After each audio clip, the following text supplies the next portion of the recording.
പാകിസ്ഥാന്റെ ഷെല്ലാക്രമണത്തിൽ കശ്മീരിൽ അമ്മയും 2 മക്കളും കൊല്ലപ്പെട്ടു. വെടിനിർത്തൽ കരാർ ലംഘിച്ച പാകിസ്ഥാൻ നടത്തിയ ആക്രമണത്തിൽ അമ്മയും 2 കുട്ടികളുമടക്കം 3 പേരാണ് കൊല്ലപ്പെട്ടത്. പൂഞ്ച് ജില്ലയിലെ സാലോത്രിയിലാണ് സംഭവം. പാകിസ്ഥാൻ നടത്തിയ ഷെല്ലാക്രമണത്തിലാണ് ഇവർ കൊല്ലപ്പെട്ടതെന്നും സ്ഥിരീകരിച്ചു. റുബാന കൗസർ, ഇവരുടെ മകൻ വസാർ, 9 മാസം പ്രായമുള്ള മകൾ ശബ്നം എന്നിവരാണ് പാകിസ്ഥാന്റെ ഷെല്ലാക്രമണത്തെ തുടർന്ന് കൊല്ലപ്പെട്ടത്. റുബാന കൗസറിന്റെ ഭർത്താവ് ഉൾപ്പെടെ 2 പേർക്ക് ഷെല്ലാക്രമണത്തിൽ പരിക്കേൽക്കുകയും ചെയ്തു.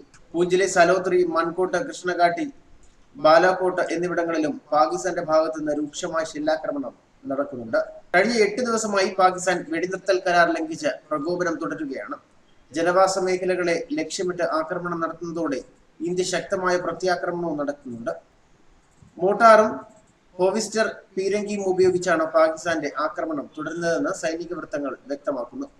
കഴിഞ്ഞ വ്യാഴാഴ്ച പാകിസ്ഥാൻ നടത്തിയ വെടിവയ്പിൽ ഒരു സ്ത്രീയും കൊല്ലപ്പെട്ടിരുന്നു. പൂഞ്ച്, രജൌരി ജില്ലയിൽ ജനവാസ കേന്ദ്രങ്ങളിലും സൈനിക പോസ്റ്റുകളും ലക്ഷ്യമിട്ട് തുടർച്ചയായി പാക് സൈന്യം വെടിയുതിർക്കുന്നുണ്ട്. 60 തവണയാണ് കഴിഞ്ഞ ഒരാഴ്ചക്കിടെ പാകിസ്ഥാൻ വെടിനിർത്തൽ കരാർ ലംഘിക്കുന്നത്. അതേസമയം ജമ്മു കാശ്മീരിലെ കുപ്വാരയിൽ ഇന്നലെ ഭീകരരുമായുണ്ടായ ഏറ്റുമുട്ടലിൽ 5 സുരക്ഷാ ഉദ്യോഗസ്ഥരടക്കം 6 പേർ കൊല്ലപ്പെട്ടു. കൊല്ലപ്പെട്ടവരിൽ ഒരാൾ CRPF ഓഫീസറാണ്. ഒരു ജവാനും 2 പോലീസുകാരുമാണ് കൊല്ലപ്പെട്ടതെന്ന് ഔദ്യോഗിക വൃത്തങ്ങൾ വ്യക്തമാക്കുന്നു. ഒരു CRPF കമാൻഡർ ഉൾപ്പെടെ 8 പേർക്ക് പരിക്കേറ്റിട്ടുമുണ്ട്. ജമ്മു കാശ്മീർ പോലീസും CRPFും സംയുക്തമായി നടത്തിയ തെരച്ചിലിനിടെ ഇടിഞ്ഞു പൊളിഞ്ഞു വീണ വീടിന്റെ അവശിഷ്ടങ്ങൾക്കിടയിൽ ഒളിച്ചിരുന്ന ഭീകരരാണ് വെടിവയ്പ് നടത്തിയത്. പിന്നീട് സേന തിരിച്ചടിച്ചു. ഏറ്റുമുട്ടലിൽ 2 ഭീകരർ കൊല്ലപ്പെട്ടതായും റിപ്പോർട്ടുണ്ട്. ഇതിനിടെ പാകിസ്ഥാൻ അതിർത്തിയിൽ വീണ്ടും വെടിനിർത്തൽ കരാർ ലംഘിച്ചു. വൈകിട്ട് 4:15 രജൌരിയിലെ നൌഷേര സെക്ടറിൽ പാക് സൈന്യം വെടിവയ്പ് നടത്തി. പിന്നാലെ 6 മണിയോടെ മെൻദാർ, ബാലാകോട്ട്, കൃഷ്ണഘാട്ടി സെക്ടറിലും പാക് സൈന്യം വെടിവയ്പ് നടത്തി. വിംഗ് കമാൻഡർ അഭിനന്ദനെ പാകിസ്ഥാൻ കൈമാറുന്നതിനിടെയാണ് ജമ്മു കാശ്മീർ മേഖലയിൽ വീണ്ടും പാക് പ്രകോപനമുണ്ടായത്. അതേസമയം പാക് ചാരൻ എന്ന സംശയത്തിൽ പഞ്ചാബിൽ ഒരാളെ പോലീസ് അറസ്റ്റ് ചെയ്തിരുന്നു.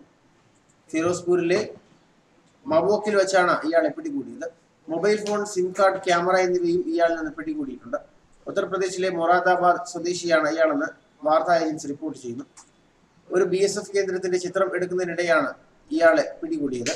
ഇയാളിൽ നിന്ന് പിടികൂടിയ ഫോണിൽ പാകിസ്ഥാൻ സിം കാർഡാണ് ഉണ്ടായിരുന്നതെന്നും പോലീസ് വ്യക്തമാക്കി.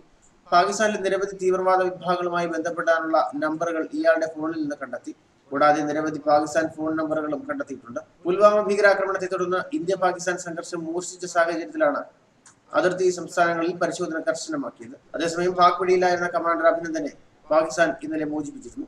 ന്യൂസ് ഡെസ്ക്, മലയാളി വാർത്ത.